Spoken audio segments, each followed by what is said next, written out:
There was an executive action on the border from Joe Biden. We'll talk about that. The great Bob Good of Virginia joins us tonight. We'll talk to him about that executive action. Matt Walsh joins us. Tiana Lowe. We are packed tonight on I'm Right.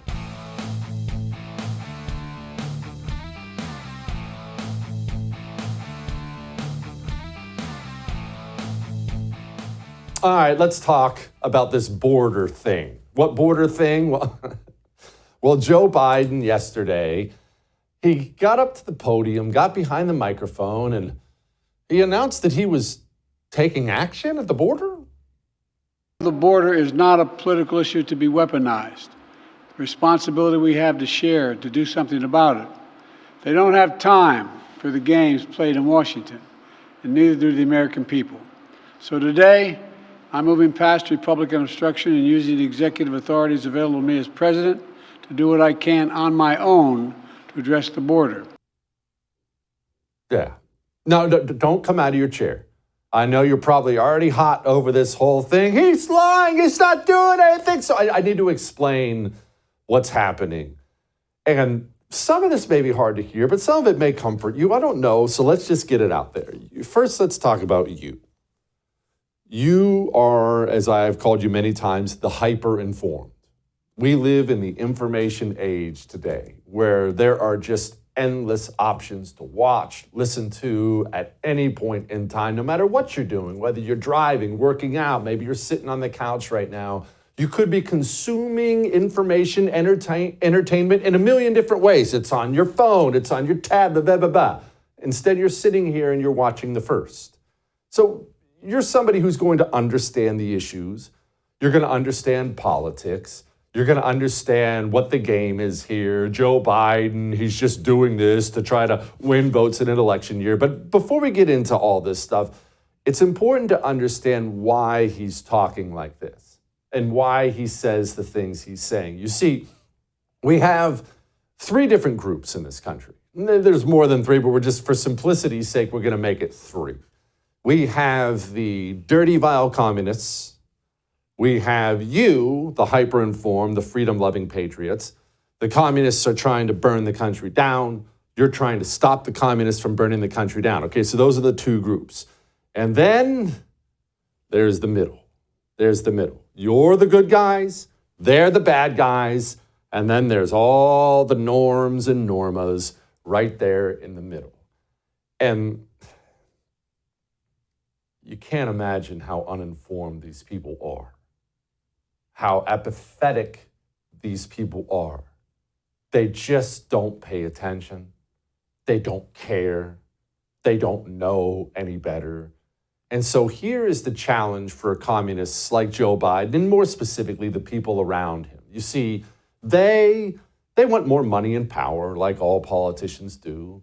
They want to burn the country down, and they understand that they have to do this tightrope walk, you see, because their voting base, the really hardcore Democrat, the person in your neighborhood with Joe Biden's sticker on their car, that person, what they want to hear at all times is, hey, America sucks. That's what they want to hear from their politicians. That's what they believe. That's why they've never flown an American flag. That's why they scoff at things like the military. The card-carrying hardcore Democrat not only hates America, demands that the politicians who represent them promise to burn it down. That's the relationship. But here's the thing. Joe Biden can't just speak to the dirty America-hating commies over here on the left. He has to win elections, you see. And so the tightrope is this. He has to constantly signal to the America-hating nutballs that he will burn the country down like they want. But at the same time, he can't freak out all those people in the middle who are just kind of lazy, uninterested, not really paying attention. If it was only the people on the left, Joe Biden would get up and he would just announce that, well, I'm not going to close the border. In fact, I don't even have the power to close the border.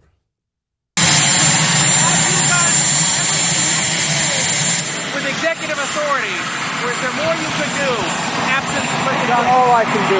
Just give me the power. I can't do anything. Liberal Aunt Peggy loves to hear that because she doesn't want the border closed. She wants America to resemble the open sewer she thinks it is. I know you find this hard to believe. She really does want more rapists here.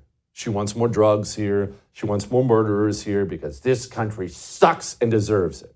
So that's why he has to drop lines like that. Well, it's open, nothing I can do, not my power. But you can't only take that line, especially when your poll numbers look the way they look. You see the American people, the norms out there, they're a little freaked out about the border. Now, let's take a time out here. Let's pause for a moment. There's understanding there's a problem, and there's understanding why there's a problem.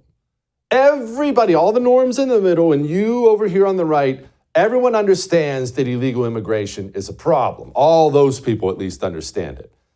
The difference between you and the norms is you understand why there's a problem. You understand that Democrats opened up the border on purpose. You understand that the low-T GOP, McConnell, Langford, and others helped them open it up on purpose, and you're mad about that. But Norm and Norma, they don't really get that. They just don't like what's going on. So they don't understand the why. So if you're a dirty communist like Joe Biden, what you have to do is walk that tightrope and calm Norm and Norma down. And it should be noted that, yes, Joe Biden's poll numbers are down. Don't you dare celebrate. It's a long way till November. Joe Biden's poll numbers are down. But Joe Biden understands that Norm and Norma, they're not really ready for solutions, you see. You are ready for solutions. You are ready for rounding people up en masse and deporting them. You show up at school, wanting to go to school, you're an illegal, you're gone. You show up at a hospital, you wanted some medical care, you're an illegal, sure, we'll treat you, and then you're gone. You get pulled over for jaywalking.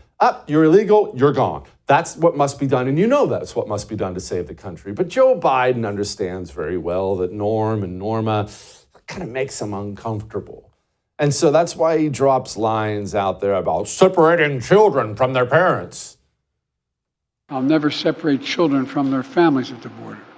I will not ban people from this country because of their religious beliefs. Yeah, he understands that's the tightrope to watch. Whenever he speaks about the border, he has to make sure liberal Aunt Peggy knows he intends to continue to destroy the country while at the same time letting Norm and Norma know that that's not really what he's doing. He cares about the country and he's going to do something about the border, just not quite yet. And don't worry, we'll be nice to the kids when we do it. And look, obviously, all this was a little snarky and cynical, but it was all true. Let's do acknowledge, though, that what is happening on our border is destroying the United States of America. It's destroying the people who are coming across the border. You realize that the largest slave trade in the history of mankind, is taking place right now on America's southern border. You see Mayorkas when he went on Fox News? The one thing I didn't understand, Secretary, there are a number of exemptions for this, including, unaccompanied children. And isn't that a green light for drug cartels to take advantage of that? And, the whole purpose of this, it sort of blows up in your face. Oh, absolutely not. But who's going to watch those unaccompanied children? If they are allowed in, you don't ship them back, you don't do anything like that. So where do they go? Neil, we deal with unaccompanied children in a humanitarian way, adhering to our values. We deter irregular migration. We build lawful pathways. But this encourages we have drug programs cartels for to minors. take advantage of those kids, does it not, sir? Neil, we're taking it to the drug cartels with unprecedented strength. Look, understand this. Mayorkas, Biden, all of them. These are evil people. Look, Norm and Norma, at least they have an excuse. They don't know. I mean, it's their fault because they don't care. They don't pay attention. But Norm and Norma in the middle, they're not really aware of what's happening. But Alejandro Mayorkas, just by virtue of his position as head of DHS, he understands that children are being, all right, I'll just tell you, all right, and I understand that there are children watching, so I'll be very, very careful with what I say. You can always watch the show with your children, but they are making films with these children in the United States of America. The things I have heard from my sources, Border Patrol, DHS, and others, there are things I wish I could unhear and things I wish I could unknow. And Alejandro Mayorkas knows far more than I know. After all, he's the head of DHS.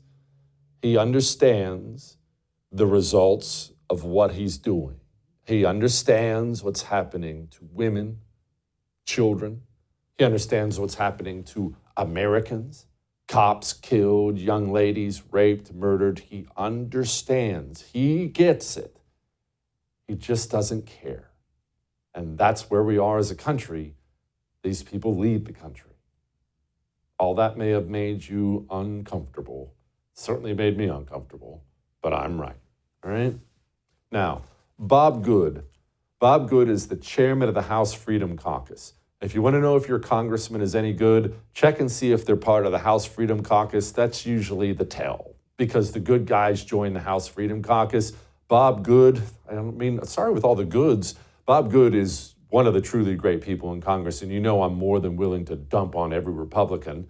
He has a primary challenge right now, inexplicably. Anyway, he's going to join us next, talk some about the border, this ridiculous primary challenge, and more. Before we do that, though, let me talk to you about putting your money where your morals are. It's a very hard thing. I struggle with it too. I'm by no means perfect. Now that corporate America is so filthy and evil, where do you spend your money? It matters. And where you don't spend your money matters. It's Pride Month right now. Your cell phone company, Verizon, AT&T, T-Mobile, go look them up right now. Go Google Verizon Pride Month. Tell me what you see. Are you proud to be funding that? You can switch to Pure Talk. They share our values. They promote our values. You save a fortune. You don't sacrifice coverage. They're on the same 5G network. And it's easy. You can keep your phone. You keep your number, whatever. puretalk.com/JesseTV is where you switch. Switch, okay? We'll be back.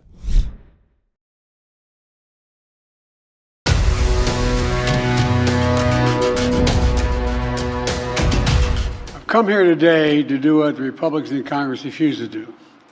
Take the necessary steps to secure our border. Well, that is great news. I was worried the border was going to be open. Turns out, President is shutting it down. I mean, that's what he said. Let's ask one of the good ones about that. Joining me now, the Big Cheese chairman of the House Freedom Caucus, Bob Good, joins us. Okay, Congressman, Joe Biden says he's shutting down the border. You have the details. Is he shutting down the border? Even if he did what he says he's going to do, they're going to wait until they count 2,500 illegal people who are invading the country, breaking the law to get into the country, and then they're going to limit them, they say, after that. But the president still retains his power to parole as many as he wants to beyond the 2,500.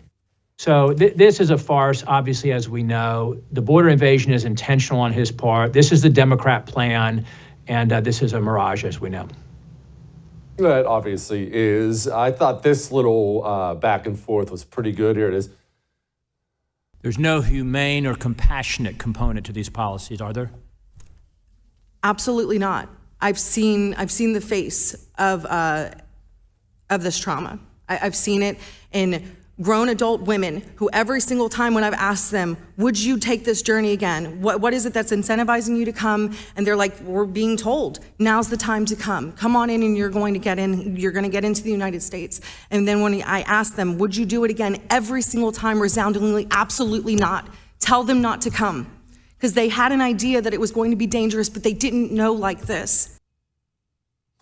Congressman, I don't think people realize with all the immigration debate, not enough people talk about the fact that it is honestly, by the numbers, the largest slave trade in the history of the world taking place right now on our southern border. In fact, that's not even really arguable. It's unimaginable what these people are going through.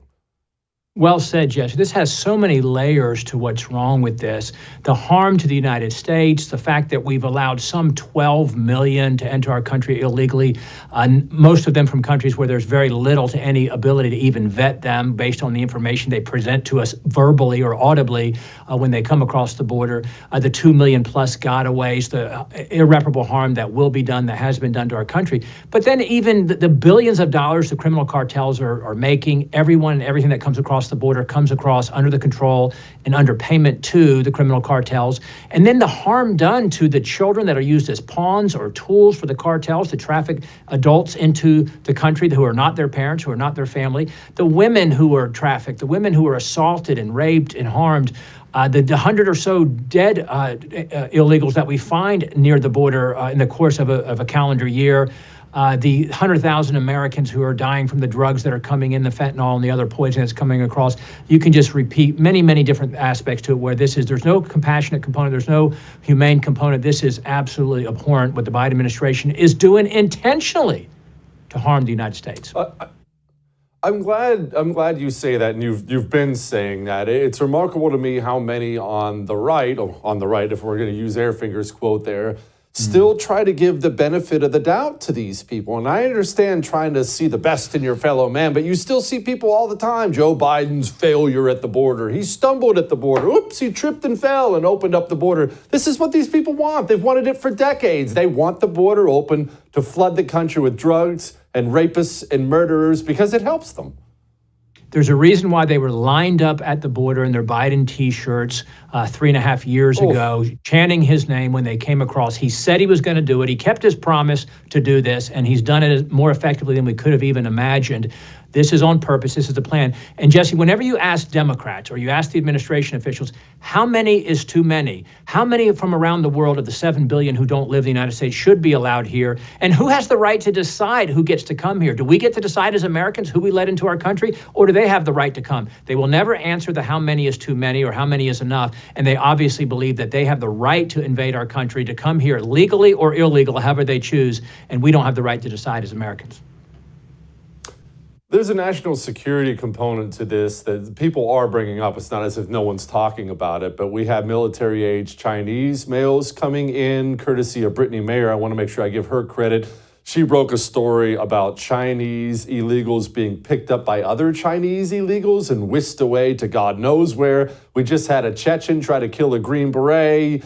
There are some very bad people coming across our border with bad intentions. Yes, you had just a few hundred Chinese nationals coming across during the last year or two of the Trump administration. Now you've got tens of thousands of Chinese nationals, military-age males affiliated with the CCP coming here. As you know, you don't get to leave China unless the CCP allows you to do so, and you don't get to enter our country. These individuals are paying $60,000 to $70,000 to come from China, the highest going rate for the illegals who are coming. You don't get to do that without paying the cartels. And you pay more if you're a gotaway, if you avoid the free housing, the free travel, the social services, the health care, the education, whatever your situation might be at taxpayer expense.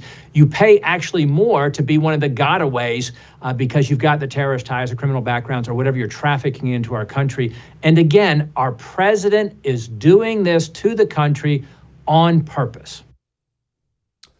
What can we do? I understand the House Freedom Caucus is there, and thank God for that, because you guys are the only ones worth the crap. But can anything be done? We do have a tiny majority in the House. The Senate is useless as it generally is. There's really not much we can do, especially when Mike Johnson's just going to grab his ankles for the Democrats every time when it comes to the budget process, right? We're just kind of stuck here. It's unfortunately a simple, oft-repeated refrain, but the truth is it's the power of the purse. Yes, we could. We could use leverage points to trade or force something, like we could have tried to leverage the Democrats' insatiable desire for Ukraine to get border security. But then it turned out the speaker wanted Ukraine funding just as bad as the Democrats, so he didn't want to gum it up or tie it up with border security because he wanted to make sure he got his $60 billion borrowed for Ukraine. But we also could use the appropriations process. We could refuse to fund Secretary Mayorkas in the Department of Homeland Security, but we gave the Department of Homeland Security a $3 billion raise with the omnibus, the two minibus spending bills that were passed in March. So we gave them a raise instead of cutting their funding. So if Republicans had the resolve, if you had enough Republicans with toughness, if you had a speaker who would pass Republican funding bills instead of joining hands with the Democrats, as you said, to stick it to the American people, yes, we could absolutely do it. The next leverage point is the funding of the government that's due by September 30. And I hate to say that because it's three and a half months from now, but we could absolutely do it with the funding of the government. We could refuse to give them the money to fund the Department of Homeland Security to perpetrate this border invasion. I can't wait for the standard Republican line then. It'll be, well, we have to wait till after the election. That's, of course, what it'll be. Bob, can you explain to me what happened to Mike Johnson? Mike Johnson is a person that I've had on this show before, only once, but I mean, his voting record was solid. His values, at least before he walked into that speaker's office and lost his mind, are pretty daggone solid. Nobody's perfect, obviously, but what happened? Well, it's easy to believe the right things and to say the right things when they don't cost you. But the truth is, when he was sort of in junior leadership, he was never really with us in the fight, meaning taking risk, suffering consequence, to fight for the things that he claimed to believe in. I think probably in his heart genuinely did believe in and wanted those good kind of things to happen. But now the speakership has absolutely changed him. I've seen the change in him personally. I've seen the change in him. He went from being for FISA reform, protecting constitutional liberties, to voting against the warrant requirement. He would not allow FISA to expire in exchange for leveraging that again to get the constitutional protections in. He went from being against Ukraine funding to be in favor of Ukraine funding. And there was a story that came out just recently that John Boehner's become his mentor, that John Boehner's coaching him on how to deal with the troublemaking conservatives in his party. Sadly and unfortunately, that's who Mike Johnson has become. Well, I like that you're one of the troublemaking conservatives. Apparently, there's some riff with Trump because you were going the other way in a primary. Now you have a primary challenger. You're not going to lose this primary, right? We need you to stay right where you are. How can people support you? Well, they can go to bobgoodforcongress.com. But I can tell you, Jesse, the people in the 5th District, they are the things that Washington hates me for doing. The people in the 5th District who voted to elect me in 20 and 22, they like me doing those things. And our ground game's far superior. Our grassroots support is far superior. We're going to win this on June 18. Oh, good. Come back soon, please. Appreciate you. That's a good man right there. There aren't many of them in Congress. That's one of our best right there. Can't believe we're trying to primary this guy. Jeez. All right, before we get to Matt Walsh is always spicy. He's got all kinds of Pride Month takes and things like that. Let's talk about rip-offs, scams, timeshares. Now, they're not all scammers. I don't want to indict every timeshare company, but this is sadly, I would say, the norm. They lock you into your timeshare and don't let you go. You go in, you sign up, little beach, whatever you're doing, and then eventually, as it happens, you're done with it. Maybe the kids move away, maybe you get too old, tired of it, and you think you're going to be done. You could just kind of let it go back, and that's when they tell you, oh, no, sorry. Pay those annual fees. By the way, your annual fees have doubled, and then you're sitting there stressing, you can't get out, but the only reason you're not out of your timeshare is because you haven't called Lone Star Transfer. You keep calling the timeshare company, you might as well call the ocean. You're not going to get anywhere with them. Lone Star Transfer will get you out legally and permanently. All you have to do is make a phone call. This is a family business. They have the reputation they have for a reason. They guarantee it in writing. They'll get you out, all right? 844-310-2646.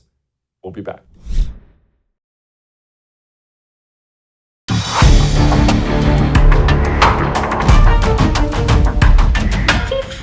To all of our wonderful families and friends. This month and every month I celebrate you. I'm so glad you're here. I'm so glad you're exactly who you are. To those who are going to comment they can't watch the show anymore because of the support, no worries and much love your way. God bless. I am not chasing fame or views. I'm standing strong in love. imagine like listening to that voice on purpose. Apparently this is a thing people do. Her name's Miss Rachel. She's big on YouTube. Matt Walsh is big everywhere. Joining me now, Matt Walsh, host of the Matt Walsh Show and judged by Matt Walsh. I can't wait to get into that with him. Anyway, Matt, my boys are 13 and 15 and they wouldn't be caught dead watching that slop. But apparently this thing is big. Who is this nut job? Well, unfortunately, she's a very popular YouTuber for very young kids. Like we're talking, babies and toddlers. And unfortunately, even more unfortunately, there are plenty of parents who will just sit their kids down in front of YouTube and watch videos like this. And if you go to her channel, we're talking 50 million view videos, so massive amounts of views. And I think most of the content, my kids don't watch it either. I can't even putting the wokeness aside, I can't let them watch anything that makes me want to jump out of a window just based on the sound and look of it. But so my kids don't watch it, but most of the content, it's pretty innocuous, although really, really irritating and horrible, but politically innocuous. But it seems like now she's making this turn into, open LGBT indoctrination, which is where this usually ends with these children's performers. Of course, it ends this way every time. You find some liberal white woman and it won't be long before she's spraying that rainbow crap all over everybody. My question is not really about that nut job, Matt. It's about why people on the right still continue to patronize things like this. Are we this desperate for entertainment for our kids, for ourselves? How in the world does anybody with any right-leaning thought put their kids in front of that crap? Yeah, I think the good news is that I've heard from a lot of conservative parents who say that they're just done with Miss Rachel after this. And I think that a certain large portion of them, that's actually true. But not enough. And I think that, I don't know what it is. I think some of it is just sort of laziness. And, we want to have plenty of content for our kids to watch. So on their, on the TV or on the phones that we give them, which is insane to do, so that we can then go and watch our own content that we want. I think a lot of it is just laziness. I do think that if I'm to be uncharacteristically optimistic, I do think that parents, at least conservative parents, seem to be waking up to this kind of thing more and becoming a little bit more discerning about the stuff they put in front of their kids. At least I hope that's the case. I guess it's hard to say for sure. Matt, I am not exactly the bright and sunny type, as you know. That's probably why we get along. But I am seeing more and more than I remember in recent years of companies pulling back on the Pride Month stuff. Maybe it's just in my head. I'm not seeing as much of it. I'm not naive. I know it's still everywhere. Even the dirty NFL, which I can't watch anymore. There was a story out, 10 teams are all, hey, we're done with the Pride thing. Are we maybe finally stopping some of this culture war stuff? I don't want to say winning because winning would be zero, but are we maybe gaining some ground? I think we are gaining some ground. I think there's no question that culturally, when it comes to this sort of thing in particular, we're in a better spot now than we were, say, 2 years ago or 3 years ago. Now, that's far from saying that we've won the culture and that we're in a great spot. But I do think that, who has gained ground over the last 2 or 3 years? I don't think it's that side of it. And I think part of it is that the right has been somewhat successful over the last year or so in doing, on the left, they have this term they use called problematize. And it's like exactly what it sounds like. They take something that, for them, it's something that isn't a problem and they make it a problem. They do, just recently they did it with the appeal to heaven flag, which is an American symbol that's been around since before the nation's founding. And they just randomly decided that now it's an extremist far-right symbol and you're not allowed to have it anymore. This is what they do. They take something and they say, that's going to be a problem now. We'll make it a problem. I think maybe we've adopted that strategy smartly with some of this stuff. And we've made it so that a lot of these companies, if they lean too heavily into the pride, it's going to be a problem. Like we're making it a problem. In this case, though, we're not creating a problem out of something that isn't. We are accurately pointing out that this thing is a problem. And so it's at least a cost now for these companies. They have something to think about. They have something to weigh. They know that there's a risk involved if they go too heavy with the pride stuff. And so that's probably why some of them are backing away from it. What was it, Matt? In my opinion, I don't know, but was it the child tranny stuff? I mean, the country obviously accepted a lot more that they shouldn't have accepted, but was it, you're walking into Target and all of a sudden you're seeing chest binders for teenage girls? Was that the moment where the norms and normas out there kind of woke up and saw to themselves, wow, this is kind of demonic? I think that's exactly it. I think there's a mistake that the left made in the last couple of years where they started very explicitly. They started doing two things that are obviously related, and one is very explicitly going after the kids with some of the stuff you're talking about, the child gender transition insanity, and then at the same time, they also were making this explicit play against parental rights. Literally treating parents at PTA meetings and school board meetings like terrorists. And that turned out to be a bridge too far, because it turns out that people, even you don't have to be conservative to just like love your kids and not want your kids to be exposed to things that are going to deeply harm them. And so I think that is what, as you say, woke up the normas and normies. Okay, I have to get to the shopping cart lady who you have been just destroying for the past couple days, which is music to my ears. I have long stated that you could improve the entire country if you arrested and deported every person who didn't put their shopping cart back. And I'm not even close to kidding. It's so indicative of who you are as a human being. Anyway, this is the video that's had you going scorched earth. I'm not returning my shopping cart, and you can judge me all you want. I'm not getting my groceries into my car, getting my children into the car, and then leaving them in the car to go return the cart. So if you're going to give me a dirty look, f off. Matt, the floor is yours. Yeah, well, look, first of all, I have no patience for this, because if this woman, my favorite thing about this is that she made this video. No one asked her to make it. She decided to make this video, volunteered this information about herself. People criticized her because it's wrong, and then she went running to the media, making a martyr out of herself. And so I know from I think she was interviewed by the LA Times, and I know from that article that she has 2 kids, ages 3 and 7. Like, I don't think there's an excuse for anyone to ditch your shopping cart. You have only 2 kids, and they're 3 and 7. They can both walk, I assume. They have legs. So if you, for some reason, are too afraid to leave your kid in the car, lock the doors for 15 seconds, walk 20 feet away and drop the car off. Like, nothing's gonna happen to your kids in the meantime, I promise you. But if you don't wanna do that, then you could just walk with them. They just bring them with you, drop the cart off, walk back to the car. What I've never understood is if you can manage to obtain the cart in the first place and then walk through the entire grocery store and buy all your stuff and then walk to the car, how is it that you can't figure out how to also walk to the cart corral? That, again, is never more than like 20 feet away. That is the part I've never understood. Me either, my friend. Matt, come back soon. I appreciate it. All right. I love how Matty gets about that stuff, because I'm the same way. I see that stuff, it just makes my blood boil. So, let's talk about something wonderful. Cup of coffee. Anything better than that cup of coffee in the morning? Blackout coffee. Let's talk about them real quick. It's not just coffee. Obviously, they're going to mail you the best coffee you've ever had in your life to your front door. It's about values. We talk about putting our money where our morals are. I've already brought it up in this show, but these coffee companies, especially oh my gosh, the coffee companies might be the most putrid companies out there for all this ESG, woke Marxism filth, not Blackout Coffee.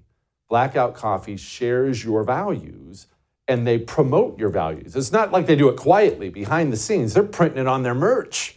Get some coffee and merch. 20% off your first order. blackoutcoffee.com/Jesse. Get one of those cool little metal mugs too. I have one. It's awesome. All right, we'll be back.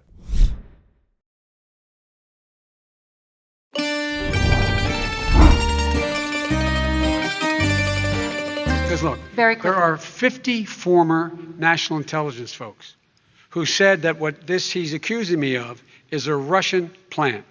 They have said that this has all the 5 former heads of the CIA, both parties, say what he's saying is a bunch of garbage. Nobody believes it except his and his good friend Rudy Giuliani. You mean the laptop is now another Russia hoax? That's exactly what. Is this that's where you're exactly going? what. This is where he's going. The laptop is Russia. Gentlemen, Russia. I want to stay on the issue of race. You okay? have to be kidding. Here we Mr. go President? again with Russia. My favorite part of that clip, honestly, it wasn't even Joe Biden's lies. Keep in mind he was lying the whole time. It wasn't even the fact that we got confirmation our CIA is hopelessly corrupt. I don't even know what we do about that. It was the moderator jumping in to jump on that grenade for old Papa Joe. No. Let's talk about race. But anyway, let's go to Hunter Biden and talk to Tiana about that. Joining me now, Tiana Lowe Doescher, columnist with the Washington Examiner. Tiana, well, I mean, you and I, we're used to this whole thing. We understand something is real. The media denies it's real. And then 3-4 years later, as we're all seeing now, they all have to step up and acknowledge, yeah, that laptop was real the whole time. Yeah, I think it's solidly a 4-year rule at this point, right? We have to wait 4 years for the New York Times to confirm COVID came from a Chinese lab.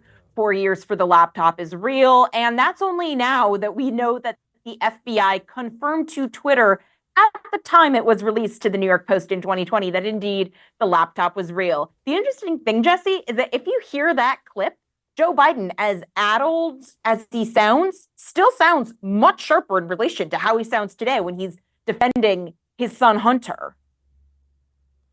He does sound, I actually noticed that myself. Man, that Joe Biden was sharp compared to the one we have now. Wow, that is something. Anyway, you are a columnist for the Washington Examiner, and I love how you laid out the Hunter Biden saga, because in this era of information, everything, a new headline every day, we can forget. So why don't you lay out all the lies and everything else? So this is a story, to be clear, we shouldn't have to care about, but we do, because how it pertains to not just the Biden family hypocrisy, right, which is one thing, but also potential criminal investigations, criminal implications, and the implications of Joe Biden's specific decorum. So Hunter Biden, obviously, very traumatic background. He develops a crack cocaine addiction while he's married to his first wife, starts cheating on his wife with his dead brother's wife, so his sister-in-law, starts cheating on her with her sister. And in the middle of all of this, he commits the 2 crimes that he's up for trial for, right? So this first one that's happening in Delaware is about 3 gun crimes related to lying on his form 4473 and possessing a firearm as an active crack addict, right? That's law. You are not supposed to own a firearm as an active crack addict, nor are you supposed to lie about it on the form. And that latter part, you can thank then Senator Joe Biden in 1993 for making that Form 4473 the cornerstone of federal background checks. The second set of crimes, which really are the more serious ones, are his tax crimes, his considerable tax evasion. And the reason why it's worse is that whereas we charge people with gun crimes all the time, the IRS bends over backwards to make sure they can just get money repaid, right? We usually do not charge people with tax crimes on the first, second, third, even 4th or 5th years of people being unable to pay their taxes to Uncle Sam. It's the fact that Hunter wasn't paying his taxes, wasn't paying his child support to his 4-year-old Navy Joan Roberts that he fathered with the stripper. He wasn't paying millions of dollars in alimony to his first wife that he incessantly cheated on. And he also wasn't paying his taxes because instead he was spending money on hookers overseas. The reason why this immunity deal that blew up that was supposed to protect him from the gun and tax crimes was so nefarious is because Hunter and Joe Biden's DOJ were trying to protect him from any potential future prosecution related to not just foreign lobbying with his jobs with Burisma, but also potential sex trafficking crimes because of these overseas hookers, right? Not exactly a lot of consensual sex trade there, as much as liberal feminists might like to deny that reality. And so where does Joe Biden come into all of this? What did he know?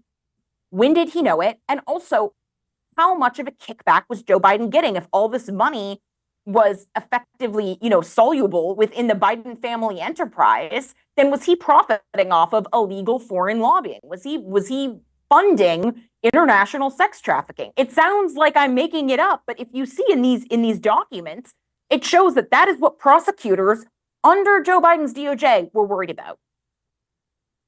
Yeah, this family is something else. I even knew all that stuff, and just hearing you lay it all out just gave me the skeevies. He had a kid with a stripper. Anyway, Senator Ron Johnson came on yesterday, and he had this to say. It was a little bit of a gut punch, but he's probably right. In this case, Hunter Biden is going into Wilmington, Delaware. Well, last time I heard, Delaware was Biden country for how many of the past decades? And so, my suspicion is what they'll end up finding is at least one or two jurors who will just, take a look at the evidence and go, well, yeah, it's convincing, but it's just not above the reasonable doubt. And, I would suspect best case would be a hung jury, if not just an outright acquittal. So again, justice will not be done here. Tiana, please tell me he's wrong. Unfortunately, I don't think he's wrong. Now, look, to her credit, Mary Ellen Noreika, who's the judge at hand, she seems to be a very fair jurist. And I'm not denying that the trial itself is fair. But she noted in a pretrial motion to dismiss Hunter's attempt to get the trial thrown out intentionally, just a Hail Mary pass just right before the opening day of trial. The judge noted in her denial of that the special counsel, David Weiss, this entire arrangement was not by the books. Look, law is very specific when it comes to special counsel. The attorney general, if he thinks that there will be a conflict of interest between the prosecutors that the DOJ have in-house and the person who's being investigated, he has a duty to find someone outside of the DOJ's existing staff. This is why under Donald Trump, you had Robert Mueller act as the special counsel. He was not understaffed at DOJ at the time, and they wanted to appoint someone from outside the DOJ. That way it wasn't a Trump employee. In this case, Merrick Garland, the attorney general who was hobnobbing with Hunter Biden 3 weeks ago at the White House State Dinner, he specifically appointed David Weiss as the special counsel when he was, people like to point out, he was a Trump appointee. But he was a Trump appointee supported by all the Democrats in the Senate. In the Senate, there is a blue chip rule that says that the home state delegation has the ability, they have basically veto power over judicial and prosecutorial nominees. So if both of the Democratic Senate, or if either one of the Democratic senators did not like who Trump appointed for David Weiss's seat, they could have unilaterally blocked it. It didn't even need to go to a vote. So the fact is that this was a Democratic nominee under Trump. Someone that could theoretically have ties to the Biden because Delaware, not exactly a large state. So Judge Noreika is totally correct when she's saying that Merrick Garland didn't follow the rules. The correct choice for special counsel would have been someone who didn't work for Joe Biden's DOJ, an outside hire. Is this trial itself rigged? It doesn't seem on its face like the voir dire was totally corrupt, right? The prosecutors have been doing a bang-up job. And this is pretty much if we look at what the crimes he's being charged with and the evidence at hand, it shows that even though he signed the 4473 saying that he was not an active addict, we have photos of him with a crack pipe 2 days before this gun was purchased. We have a photo that Hallie Biden, his sister-in-law/girlfriend, sent to him of crack paraphernalia before he threw out the gun. And we have texts showing that she specifically threw out the gun in a dumpster, triggering all of this because she wanted him to not be on drugs and owning a gun. Jesse, my big theory is that all the gun control nuts, the reason why they think that we all need to have our Second Amendment rights taken away is because they don't understand what responsible gun ownership is. Gosh, just threw it in a dumpster. That might be my favorite part of the whole story. Tiana, we didn't have time to even get to inflation. You are the best. We'll get to it next time. Come back soon. Jeez. I even knew all that stuff. And just hearing her laying it out. Anyway, we have light in the mood. We have a wonderful story. You ready for that? Next.